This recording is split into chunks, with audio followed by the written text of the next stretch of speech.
intègre et juste. Sous Isabelle Maréchal se cache peut-être une super-héros.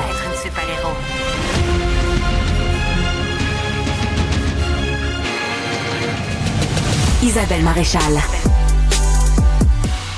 Chaque année, 2000 jeunes de la DPJ quittent la DPJ et 600 tombent en situation d'itinérance. On le sait, là, on dit souvent, c'est un jeune sur 3 qui a déjà été placé par la Direction de protection de la jeunesse qui se retrouve à la rue.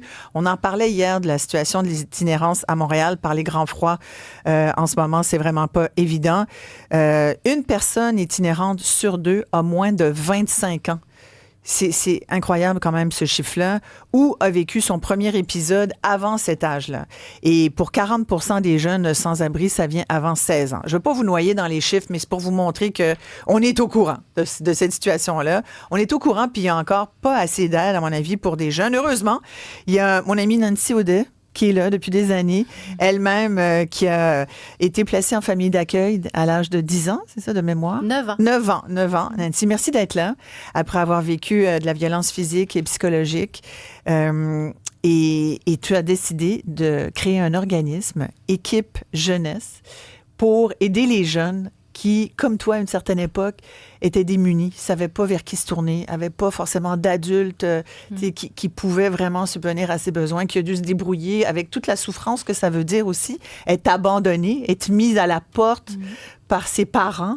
Je sais que tu es venu avec donc des invités que je vous présente. Alexis Desbiens a fait plusieurs séjours à la Maison Tangente. La Maison Tangente, c'est Jonathan Pelletier qui en est le co-directeur général. Merci à tous les deux d'être là. Je disais que Nancy avait eu de la difficulté avec ta mère, entre autres, hein, qui avait des gros enjeux, on va dire ça comme ça. Vous, Alexis, vous avez aussi été confronté à des parents qui, à 18 ans, vous ont dit, bon, ben, dehors, ma fille, arrange-toi avec tes troubles. Vos parents étaient séparés, de ce que je comprends? Depuis, j'avais 7 ans, je pense, quand mes parents se sont séparés. Oui. Et vous avez 2 fois, vous avez séjourné à la Maison Tangente. Rapidement, votre situation, Alexis. Dans le fond, en 2011, c'est ça, je pouvais pas retourner chez mes parents. C'était pas possible. Donc, j'ai trouvé la Maison Tangente tout de suite. Puis, dans le fond, ils m'ont pris tout de suite. Si ça n'avait pas été la Maison Tangente, ça aurait été quoi pour vous? C'était un banc de parc. Ah, ouais. C'était soit un banc de parc, soit un banc de métro, peu importe ce que je pouvais trouver, là. Ou le divan de quelqu'un. Ouais. C'était vraiment... c'était ma seule option. Ouais. Fait que vous êtes allé à la Maison Tangente, mais avez-vous quand même dû séjourner sur un banc de parc ou dehors? Avez-vous connu un peu d'itinérance? Pas sur un banc de parc. J'ai été... Bommer des sofas. Oui, bommer des sofas. Ça, c'est l'itinérance invisible. On la voit Exactement. pas, ça dérange pas trop le monde, mais... Souvent se ramasser aussi dans une place qui n'est pas très sécuritaire non plus. Ouais. Comme un dealer de drogue. Ah, ouais. Tu vas souvent te ramasser là parce que c'est eux autres qui vont t'ouvrir leurs portes. Ils vont te dire, regarde, moi, je peux t'aider. Puis, c'est ça. Vous avez été confronté à des gens, des mauvaises personnes? Oui. Ouais. Oui. Quel âge vous avez aujourd'hui? J'ai 33 ans. Est-ce que vous diriez que Tangente, ça a été... ça vous a sauvé la vie? Oui, je pourrais dire, puis je le dis haut et fort tout le temps, Tangente, c'est ce qui m'a sauvé la vie. Sans Tangente, je serais pas où je suis présentement. Quand j'ai eu mon enfant, c'est eux autres qui m'ont aidé beaucoup à me trouver une place pour me loger, à me trouver des vêtements pour habiller mon fils, une poussette, la coquille. Tout ce qu'il faut. Tout ce qu'il faut. Oui, pour être une Presque maman. tout ce qu'il faut. Ouais. Est-ce que vous avez un emploi? Présentement, non. Présentement, j'ai quitté mon emploi récemment, puis je suis encore en recherche d'un nouvel emploi. Là, Qu'est-ce que vous faites d'un coup qu'il y a quelqu'un qui a une job? Je travaillais dans un Tim Hortons, j'ai fait de la presse sinistre, j'ai beaucoup d'arc j'ai beaucoup de flèches à mon arc, si on peut dire. Là. Donc, fait que vous êtes ouverte là, à tout. Ben, c'est super. Jonathan, c'est bien ça de pouvoir sauver des jeunes? Sauver, c'est un bien grand mot, mais c'est ce qu'elle vient de dire quand même, là. Oui, mais je pense qu'elle s'est sauvée Alexis, elle-même. elle l'a dit. Ouais, mais ça, c'est fin, ça. Ça, c'est bien. Mais vous faites beaucoup de bien quand même à Tangente. Il y en a beaucoup de jeunes comme Alexis, comme ça, que vous voyez passer. Oui, effectivement. Nous autres, à Tangente, on accueille plus ou moins par année à peu près comme 45 personnes qui sont là pour une durée plus ou moins variable. Mais après ça, on continue de les suivre aussi. On a des logements transitoires. Pendant une période de 3 ans, on peut les aider à gagner de l'autonomie. Après ça, on a aussi des volets où est-ce que quand ils partent en logement, on peut continuer de les suivre puis les supporter, ce que Alexis a connu. Parce que c'est ça, Nancy, hein, Nancy, tu en as souvent parlé chaque fois que tu viens à l'émission. Tu rappelles à quel point c'est épouvantable quand on sort de la DPJ, quand on est un jeune, on ouvre la porte. Un peu le traitement qu'a vécu Alexis de ses parents. Moi, des parents qui jettent leurs jeunes dehors, je comprends pas ça, mais bon... Mais qu'une DPJ le fasse, je comprends pas ça non plus. Et ça arrive malheureusement. Et des jeunes se retrouvent sans rien, sans outils aussi. C'est très fréquent. Ouais.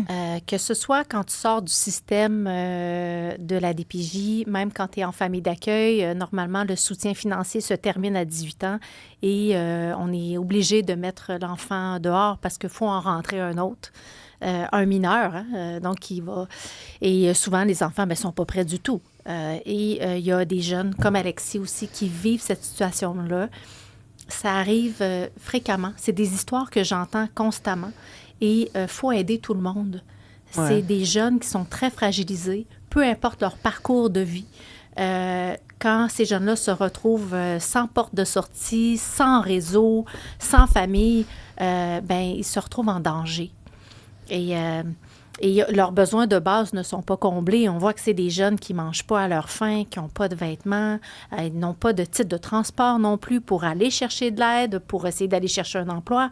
Donc, on leur demande d'être autonomes, mais ils n'ont pas les outils nécessaires. Ouais. Puis je le dis souvent. Ça, c'est une des grandes lacunes de la DPJ, c'est de ne pas préparer ces jeunes-là à leur vie active. Entre autres lacunes. Je vois ta face qui est comme plein de lacunes. Veux-tu qu'on commence? Par où on commence? Mais bon. Tu sais, il faut toujours que je rappelle qu'il y a des bonnes personnes dans ce système-là. Ouais. Je rencontre des intervenants extraordinaires, des éducateurs aussi, qui ont le cœur à bonne place, mais ils travaillent dans un système qui n'est pas adéquat. Et il y a même des fois des intervenants que j'aime beaucoup qui sont aussi institutionnalisés. Ouais. Qui se rendent même plus compte que ce qu'ils font, ça n'a aucun sens pour l'enfant. Mais, tu sais, j'ai tellement d'adultes autour de moi, d'amis qui ont des jeunes de début vingtaine, puis qui me disent hey, « moi, là, demain matin, je le mets dehors, c'est fini. Il ne survit pas une nuit dehors, mon enfant. Ouais. Il n'est pas prêt. » Pourtant, l'enfant a été aimé, il a été soutenu, il a une éducation, parce que ça aussi, c'est un autre problème. Hein? Ouais. Les jeunes quittent le système et il y en a juste 17 % qui ont un diplôme d'études secondaires. Donc, chez les jeunes de la DPJ? C'est épouvantable, Isabelle. C'est même pas 1 sur 5 qui a un diplôme? C'est terrible. Ah ouais. Non, c'est terrible. Donc, imaginez à quel point ils sont vulnérables. Puis, on demande à ces jeunes-là, bien, vas-y, toi, tu vas être autonome, puis tu vas aller vivre en appartement, tu vas être capable de faire toutes tes choses. Ils savent même pas comment ouvrir un compte bancaire. Ouais. Donc, à un moment donné, on peut-tu avoir un peu de douceur, d'empathie par rapport à ces jeunes-là, puis comprendre qu'on a tous une responsabilité par rapport à eux. On en a une en tant que société. Puis si je parle pas juste du gouvernement, je parle en tant que société, puis en tant que parents, d'ouvrir notre cœur. Puis si on voit un jeune qui a de la difficulté, c'est notre responsabilité de lui venir en aide. Et toi, tu veux le faire via Équipe Jeunesse. Oui. Parle-moi de ce nouvel organisme que tu as créé. Je pensais jamais faire ça, Isabelle. Si tu m'avais dit il y a quelques années que j'allais faire ça, je t'aurais dit ça se peut pas. Mais comme tu le sais, depuis quelques années, j'organisais une grande collecte d'hiver parce que j'avais déjà retrouvé des jeunes en situation très précaire à la rue, puis il n'y avait pas de manteau, puis il faisait moins 25 dehors, puis je me disais ça n'a aucun bon sens, pas de bottes, pas rien. Donc, j'avais parti ça un peu sur le coin de ma table. C'était tout croche, mais ça a marché pareil. Puis, j'avais réussi à ramasser la première année plus de 2000 manteaux. Incroyable. La première année, tu avais déjà 2000 manteaux? Oui, puis je les ai distribués en 2 jours. Puis, j'avais encore des demandes. Et donc, l'année d'après, mon téléphone a sonné. Est-ce que tu pourrais le refaire? On a encore des besoins. Oh, OK, moi, je pensais que c'était une année. Puis là, la 2e puis la 3e année. Et cette année, j'ai vraiment eu une réflexion profonde sur... Il y a un trou béant pour ces jeunes-là. Il y a quelque chose qui ne fonctionne pas. Et j'ai senti l'appel. J'ai dit, OK, je vais essayer de faire quelque chose. J'ai trouvé une formidable équipe. Je suis bien entourée. On est très motivés à aller à faire partie de la solution. Puis on a envie de travailler avec les organismes comme la Maison Tangente, que j'admire beaucoup, parce que eux autres, je veux juste te dire ça, Isabelle, parce que c'est important, ils tiennent notre société puis nos jeunes à bout de bras en ce moment. Et j'ai aussi de l'empathie pour eux, parce que c'est pas facile ce qu'ils vivent en ce moment. Ils veulent pas renvoyer de jeunes à la rue, mais des fois, ils sont obligés de le faire, puis c'est très difficile. Faut venir leur donner un peu d'air aussi à ces gens-là, parce que s'ils sont pas là, je peux te dire que la crise sociale actuelle est encore pire que ce qu'elle est. Vraiment, vraiment, ben oui. Allez-y, Jonathan, je vous écoute. On a d'ailleurs quelqu'un qui appelle, qui va vouloir témoigner tout de suite après.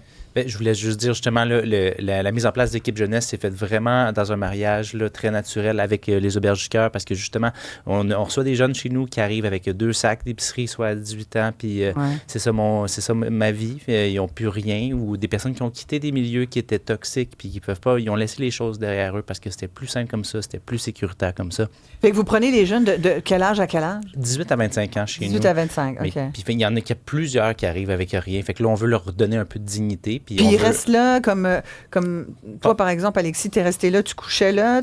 Oui, c'est une prise en charge momentanée pendant... Dans le fond, la maison, là, maintenant, ils sont rendus avec 2 maisons. Mais moi, quand j'y suis allée, c'était la première maison qui était disponible. Puis, dans le fond, au rez-de-chaussée, il y a le temporaire qui est environ 3 mois, si je me trompe pas. Maintenant, 3 mois, on ne fait plus rien. Là. On n'arrive pas à placer les gens. Fait qu'on les étire plus qu'à 6 mois maintenant. Le temporaire est rendu... Puis après ça, s'il y avait de la place en haut pour les logements supervisés, là, on pouvait aller pour les logements supervisés pour 1 année. Puis là, maintenant, ils sont rendus avec un volet numéro 3 là, dans la nouvelle maison. Ah, ouais. Oui. Wow. Est-ce que ça vous donne peut-être envie de vous... de faire ce genre de travail-là? Qu'est-ce que vous en pensez, Alexis? Avez-vous déjà pensé? Oui. J'y ai déjà pensé. pensé. Vous seriez bonne. Je vous regarde là, comme ça, je suis sûre que Nancy pourrait vous aider. On a quelqu'un au bout du fil. C'est Jacinthe, c'est ça? Bonjour, Jacinthe. Oui. On vous écoute. Je vous aime beaucoup. Oh, merci. Vous êtes intéressante. Merci. Bon, moi... ben là, c'est une autre époque. Ça se passait dans les années 60-70. Oui. Puis c'était débrouille-toi, hein? Ah, on vous a mis dehors à 14 ans, je pense, hein, Jacinthe? Oui, 14 ans. Puis c'était débrouille-toi. Puis c'était pas très sympathique à la maison. C'était un stress continuel. L'été, le père, il barrait la porte. Votre père, ça, pour pas que vous rentriez? C'est ça? Ouais. C'est ça. Non, l'été, ouais, c'est ça. Il barrait la porte. Oh, puis, Jacinthe, je sais que c'est... Il barrait la porte, puis fallait se trouver... J'étais avec ma soeur, fallait se trouver une place pour coucher. Fait qu'on allait dans les voitures des concessionnaires, puis on dormait sur le banc. Puis après ça, on allait à l'église pour dormir sur un banc d'église. C'était pas confortable. Jésus était pas bien fait. Merci de votre témoignage. Je sais que c'est difficile encore, même après toutes ces années. Hein, Nancy, on n'oublie jamais ce qu'on a vécu quand on était enfant. Jamais. Jamais. Ça nous suit. Ça peut être un traumatisme. Tu sais, on sentait bien Jacinthe dans sa voix, là. C'est encore difficile de le raconter. Beaucoup. Tu sais que je donne des conférences partout au Québec et c'est quelque chose qui me marque.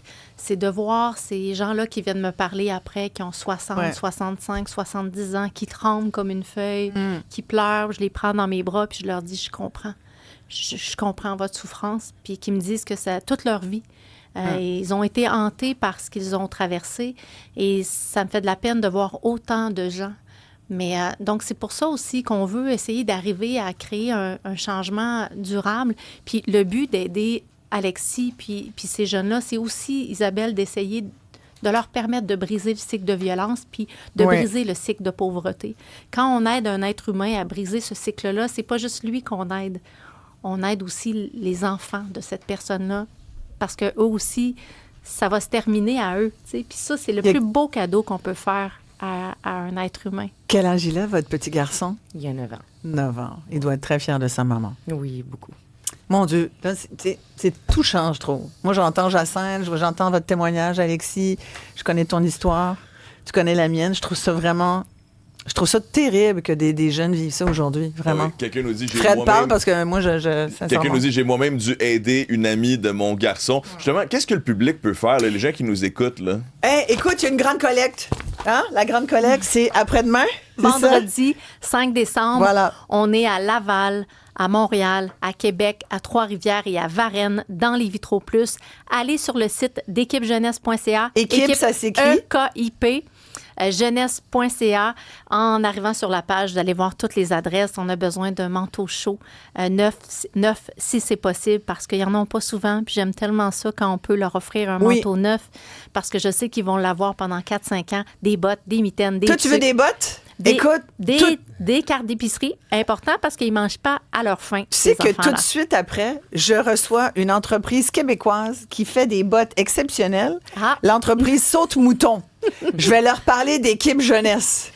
J'aimerais beaucoup que tu nous mettes en contact. Qu'est-ce que t'en penses? Vous allez vous croiser. Merci beaucoup, Nancy Audet, qui est donc, évidemment, journaliste, autrice. Nancy fait des conférences également, fondatrice d'équipe jeunesse. Merci, Jonathan Pelletier, de la Maison Tangente. Merci. Vous vouliez rajouter rapidement? Je vais juste dire que de donner, c'est très généreux, c'est très important, mais de recevoir aussi pour les personnes, ça les aide à réparer des liens parfois le système les a brisés, puis ils ont perdu confiance, mais que de voir qu'il y a des gens qui ne me connaissent même pas, et qui souhaitent que moi, je me sente bien. Ça, c'est fantastique pour moi. C'est magique. Merci, Jonathan. Alexis, merci beaucoup d'être venu témoigner. Merci. Puis bonne chance. Merci beaucoup. Merci. Bravo. Tout de suite après, Saute-Mouton qui fabrique des bottes. Restez là.